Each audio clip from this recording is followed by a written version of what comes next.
desde Radio Guaramba. Hola, buenos días chicos, ¿cómo están? Bueno, ya muchas gracias por darnos este espacio para poder difundir lo que está pasando con el Caraguatá. Contame un poquito dónde está situado, porque nosotros estamos transmitiendo en este momento en directo por Facebook, por YouTube y por TikTok. Es decir, estamos saliendo un poquito más allá de las fronteras del Gran Resistencia y muchas veces llegamos inclusive al otro lado del océano Atlántico. Y por esa razón te pido que me ilustres en qué parte de la ciudad de Resistencia se encuentra el Parque Caraguatá. Sí, se encuentra en la zona norte, se ha ubicado en zona norte, digamos, de la ciudad, y bueno, se llega por ruta 11 o se llega por barrios que están ahí aledaños al parque. Bien, contame otra cosita. ¿A qué se dedica tu fundación, Misión Eco? Bueno, nosotros sí, armamos la asociación, digamos, hace un par de años para difundir lo que es la educación ambiental y el cuidado de la naturaleza, más que nada. Bien. Nicole, ¿tenés alguna preguntita? Está agazapada en la computadora tratando, sí, desde ayer me está volviendo loco porque quiere saber qué es lo que está pasando en el Parque Caraguatá. Nicole. ¿Cómo estás, Ernesto? Un gusto saludarte. Quería que Hola, nos cuentes Nicole. un poco para que la gente también sepa qué está pasando, cuál es el reclamo, ¿no?, de distintas organizaciones que se vinieron manifestando a lo largo de la semana con respecto a lo que sucede en el parque.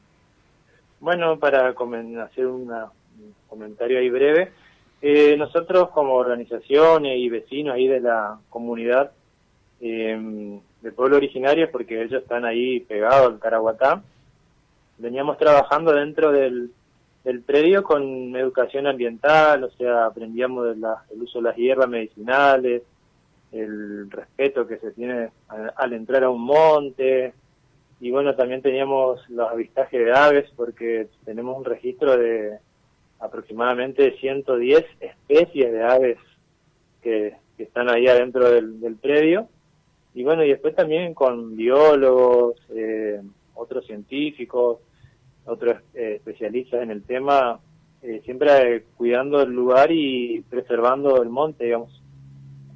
Y en esta semana que está terminando, en realidad ya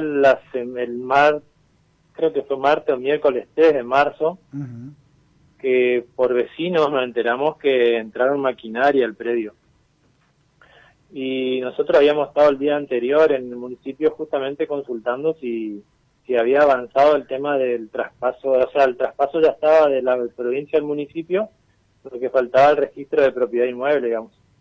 Y nos habían dicho que sí, que ya estaba ya todo en camino, que nos quedamos tranquilos, que eso iba a ser reserva, y al día siguiente nos enteramos esta noticia de que había maquinaria.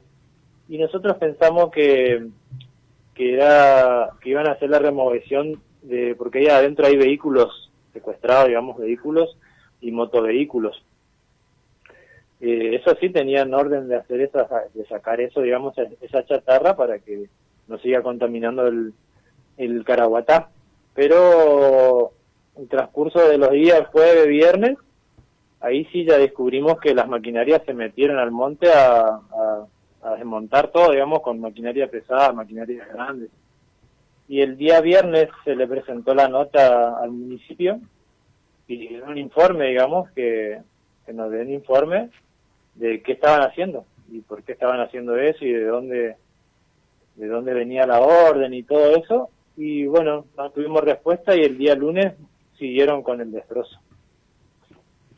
Bien, hay una contradicción allí en esto que sucede, ¿no? Porque al mismo tiempo que dicen que buscan reservar áreas verdes, también Sí. están quitando todo lo que forma el área verde que es el Parque Caraguatá, ¿no es cierto? Porque en teoría están queriendo llevar adelante un plan de gestión ambiental, pero según lo que nos estás relatando es todo lo contrario, y también según lo que se ha podido ver en redes, porque fue muy difundida la cuestión del parque en esta semana sobre todo.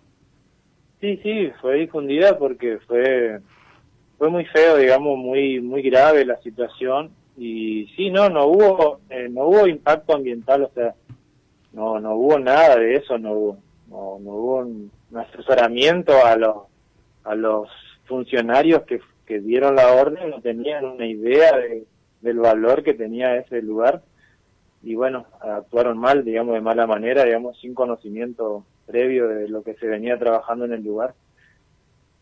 Tengo entendido entonces que esta tarde se va a dar en el lugar una asamblea, ¿no es cierto?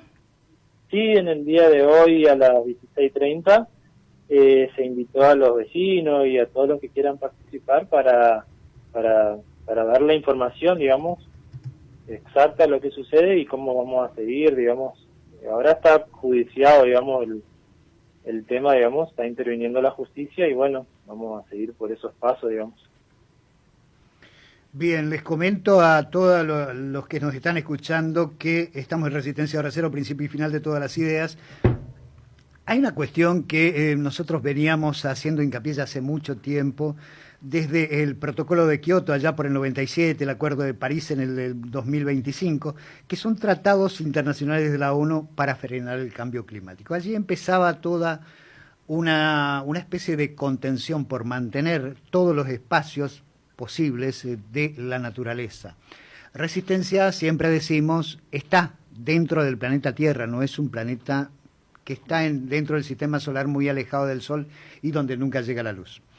Entonces nos empezó a preocupar una serie de informaciones que veníamos leyendo en otros medios y que no nos terminaba de cerrar, no podíamos entender cómo en estos tiempos podía ocurrir una situación de esas características que va a contrapelo de aquello que yo decía del protocolo de Kioto y el de París. Fundamentalmente eso también hubo hace muy poco tiempo un encuentro en Belém, en Brasil, donde participó la mayor parte de Latinoamérica, fundamentalmente de los organismos originarios que se hicieron presentes allí para de alguna manera alzar su voz y representar o buscar ser parte de una representación ancestral que tiene que ver con la naturaleza. Por eso esta preocupación. Contame otra vez, repetime por favor el horario y el lugar donde hacen la convocatoria en la que van a informar a los vecinos según lo que nos estás exponiendo. Sí, el lugar es las afueras del Caraguatá. Uh-huh. La calle es Avenida Loreto y calle Tacopozo, digamos, son las que cortan, digamos, al Caraguatá, y Ruta 11, digamos, sería ese cuadradito, ahí en la entrada, digamos, del Caraguatá. Es a las 16:30 aproximadamente. Comentanos un poco también, Ernesto, para que la gente pueda entender la gravedad de la situación y también la importancia, ¿no?, de tener espacios verdes, sobre todo en una ciudad, y poder, creo yo, sería una meta, ¿no?, aprovechar los espacios sin volcarle mucho cemento, porque por ahí quitamos partes de ese ecosistema que es natural y le agregamos un montón de cosas que quizás no hacen falta para poder disfrutar, ¿no?, y tener un buen rato familiar o educativo en un lugar como el parque. Sí, justamente la diferencia, digamos, de lo que es reserva y un parque recreativo, en una reserva no se, ¿cómo se dice? No se interviene tanto la naturaleza, digamos, se deja como está y bueno, se marcan algunos senderos, y los senderos de la reserva, por ahí si alguien recorrió algún parque nacional o provincial, se lo hacen a pie, digamos, no se hace en vehículo, la mayoría de las veces son a pie, son varios kilómetros que uno recorre el monte a pie, porque hay que hacer silencio para poder observar bien, para escuchar lo que hay en el monte, digamos, y bueno, esa es la diferencia también, porque estos funcionarios, me parece a mí, nos parece a todos, que querían hacer como un parque de la democracia, un parque 2 de febrero, que son lindos también, que son recreativos, pero ahí ya se interviene todo, digamos, lo que es el monte, y aparte también en esos lugares, como el Parque de la Democracia, son lugares llanos, o sea, no es que hay humedales, Claro. o sea, ahí no se, acá en este Caraguatá no se puede tocar el suelo porque hay humedales, digamos, el agua drena de alguna forma, el agua se conserva ahí en el lugar, o sea, no podemos hacer alterar nada, ni el suelo, ni el ambiente, digamos. te hago una pregunta. Ustedes que están trabajando en el tema ecológico, y esto me viene a colación de lo que nos estás contando, de lo que te preguntaba Nicole recién también, los espacios verdes, me quedó eso titilando de espacios verdes. No es la misma caracterización de un concepto de espacio verde que, por ejemplo, la de zona protegida. Ahora, por otra parte, ¿tiene algún tipo de legislación que proteja la naturaleza de ese parque en este momento en la provincia del Chaco? Yo tengo entendido que allá por los 90, creo que era el gobierno de Ángel Rosas, si mal no me equivoco en los datos, que se crea el Parque Caraguatá, pero de lo que no estoy seguro es si es que hay una legislación que resguarde a toda la naturaleza, y eso sí es preocupante, porque estaríamos poniendo quizás en riesgo no solo ahora, sino también a futuro, porque no sabemos cómo van a ser la reacción en el futuro también de los próximos gobiernos, y tenemos que resguardar eso y tenemos que empezar a proyectar. ¿Vos tenés datos si hay algún tipo de legislación al respecto que resguarde este tipo de zonas dentro de, no solo del ejido municipal de la ciudad de Resistencia, sino en el Gran Resistencia, teniendo en cuenta que, por ejemplo, en la gran capital del Imperio Persa, que es de Puerto Tirol, hay una gran laguna en el centro? ¿Es así o no? Desmiéntame, compañera. Sí, hoy hice una publicación, ayer Bien. mejor dicho, sobre eso, y Bien. genera siempre revuelo, ¿no? Ajá, la situación de la laguna y de los espacios de agua en Ajá. general. Bien, por eso decía, ves, ahí por ejemplo ella de alguna manera ilustraba lo que pasa en su ciudad. Vos ilustrás lo que pasa en esta ciudad, en Resistencia. Ahora, digo, ¿hay una legislación que contemple esto? Porque acá también tenemos el río, tenemos las lagunas, tenemos ese ecosistema, y quizás tenemos las laderas de los ríos, que también son importantes y que afectan a muchos municipios, pero también afectaría a una posible legislación dentro de lo que es la provincia del Chaco, ya que tenemos otros ecosistemas, como por ejemplo el río Salado, una cuestión atípica que, si bien no pasa por la ciudad de Resistencia, digo, es una tipicidad en la geografía porque es agua salada. Entonces, vuelvo a insistir en lo que es Parque Caraguatá. ¿Se sabe algo de esto? ¿Si hay alguna ley? ¿Sí? Sí, hay mucha legislación, digamos. O sea, en primer lugar tenemos, bueno, el Tratado de Escazú, digamos, que habla del cuidado del ambiente, digamos, de cómo conservar ciertos lugares. Y también tenemos la Constitución Nacional, digamos, tenemos leyes provinciales, tenemos ordenanzas, sí, tenemos demasiado, digamos, nada más que ciertos funcionarios no saben, no están al tanto de estas leyes y bueno, hacen macana. Comprendo. ¿Queda algo más, Nicole? Sí, por ahí consultar también con respecto a las distintas especies, ¿no?, que se vieron afectadas, ¿no?, con el tema de las máquinas, porque tengo entendido que las zonas afectadas coincidían con espacios donde habitualmente se registraban actividad de aves y sitios de nidificación, por un lado, y también esto que es importante resaltar, que no es solamente el árbol al que hacían mención en varias notas, sino que también es todo un ecosistema, ¿no es cierto?, que a la vez que se quita, que se destruye, se afecta el resto de ecosistemas, sea el suelo, sean las distintas especies que habitan o utilizan este tipo de arbustos, árboles y todo lo demás que hay dentro del parque, ¿no es cierto?, dentro de las áreas afectadas. Sí, así es.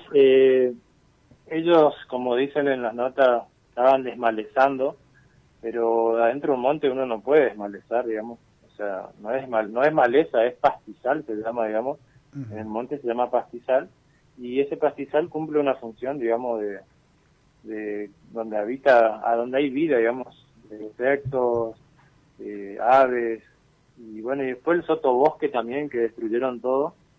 O sea, lo que ellos hicieron, por eso le digo, las imágenes, limpiar todo abajo del monte y dejar el quebracho solo, y así no funciona, digamos, la naturaleza, digamos, por algo estaba todo lo que estaba abajo del árbol, protegiéndolo y haciendo una barrera, digamos, porque el árbol solo a lo largo va a caer si lo dejan así, digamos. Sacó todo lo que tenía abajo un árbol y y destruyeron todo, digamos, lo que habitaba ahí, y justamente nuestra planta que lleva el nombre Caraguatá fue la más eliminada, digamos, miles y miles de plantas de Caraguatá se fueron sacadas, digamos, y bueno, y después tenemos los registros de quebracho blanco también que fueron sacados, y nos dolió porque hablaban de limpiar senderos ellos, y nosotros llevamos la cinta métrica porque hicieron senderos de más de 9 metros, o sea, nos parece que son como senderos para hacer una avenida, o no sé